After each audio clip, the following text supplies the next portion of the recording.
우리 성도님들은 거룩하고 존귀한 백성 되었습니다. 거룩함을 지켜가는 우리 성도님들 되십시오.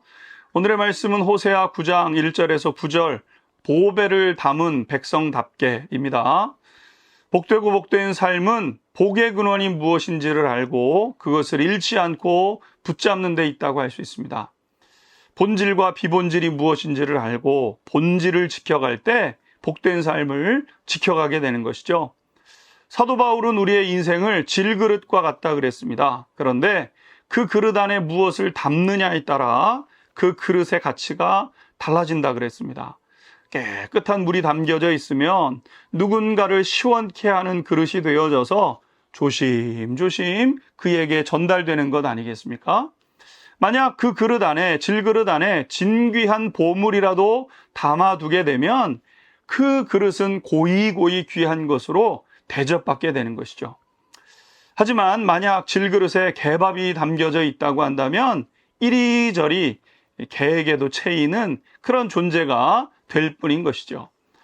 이스라엘 백성의 정체성은 이스라엘 백성 그 자체에 있는 것이 아니라 그들이 섬기는 하나님께서 그들과 함께 하고 계시기 때문에 하나님을 담은 백성이라는 그 정체성에 그들의 존귀함이 있는 것이죠.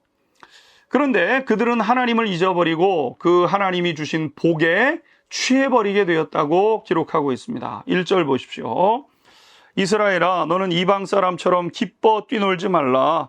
네가 음행하여 내 하나님을 떠나고 각 타작마당에서 음행의 값을 좋아하였느니라. 지금 이스라엘 백성들은 이방 사람들처럼 뛰놀고 음행하는데 혈안이 되어 있다고 말씀합니다. 하나님은 이스라엘 백성들이 뛰노는 것을 뭐라고 하시는 것이 아닙니다. 하나님은 절기를 통해서 감사하고 기뻐하고 즐거워하기를 바라셨던 것이죠. 그래서 이스라엘 백성들은 하나님 앞에 기뻐하며 즐거워하며 축제의 절기들을 지키게 되었습니다. 문제는 이스라엘 백성들이 노는 재미만 생각하고 거기에 빠져버린 것이죠. 생각해 보십시오. 학생들이 오랜 시간 공부하고 며칠 동안 고된 학기말 시험을 보았습니다. 그리고 시험을 마치고 나서 기쁘고 즐겁게 노는 것은 당연하다고 할 수 있습니다. 고된 일을 하는 직장인들이 열심히 일을 하고 1년에 한 차례 자신을 위해 한적한 곳으로 가서 몸과 마음의 진정한 휴식을 취하는 것, 여러분, 그거 당연한 것입니다. 하나님도 그것을 기뻐하시죠. 그런데 문제는 무엇이냐면 즐거움에 취한 나머지 학생이 공부할 생각은 안 하고 놀기만 좋아하는 겁니다. 직장인들이 무슨 일만 있으면 어떻게 하면 휴가 갈 수 있을까 궁리만 하고 있습니다. 여러분, 그렇게 되면 어떻게 그 사람이 복을 누릴 수 있겠습니까? 이스라엘 백성들은 가나안 땅에서 지금 풍성함을 경험하게 되었습니다. 그렇다면 풍성하니 좋구나, 하나님 감사합니다. 그리고는 하나님의 뜻대로 또 주어진 삶에 최선을 다해 믿음으로 이 믿음의 여정을 걸어가면 됩니다. 그런데 그 풍성함에 젖은 나머지 풍성함이 주는 즐거움만 추구하게 되었던 것이죠. 그러니 어떻게 그것이 복된 삶을 담아내는 그런 삶이 되겠습니까? 오늘 4절을 보시면 하나님께서 이렇게 말씀하십니다. 그들은 여호와께 포도주를 부어드리지 못하며 여호와께서 기뻐하시는 바도 되지 못할 것이라.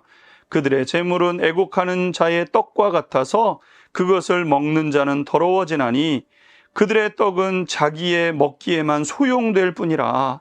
여호와의 집에 드릴 것이 아님이니라. 이스라엘 백성들은 자기만 좋을 뿐 하나님이 기뻐하시는 일과는 거리가 멀었다는 것이죠. 다시 말해서 그들은 복을 누릴 자격을 잃어버리게 된 겁니다. 사랑하는 성도 여러분, 기억해야 됩니다. 복은 나를 위한 것이 아닙니다. 복은 모두를 위한 하나님의 섭리이고 뜻인 것이죠.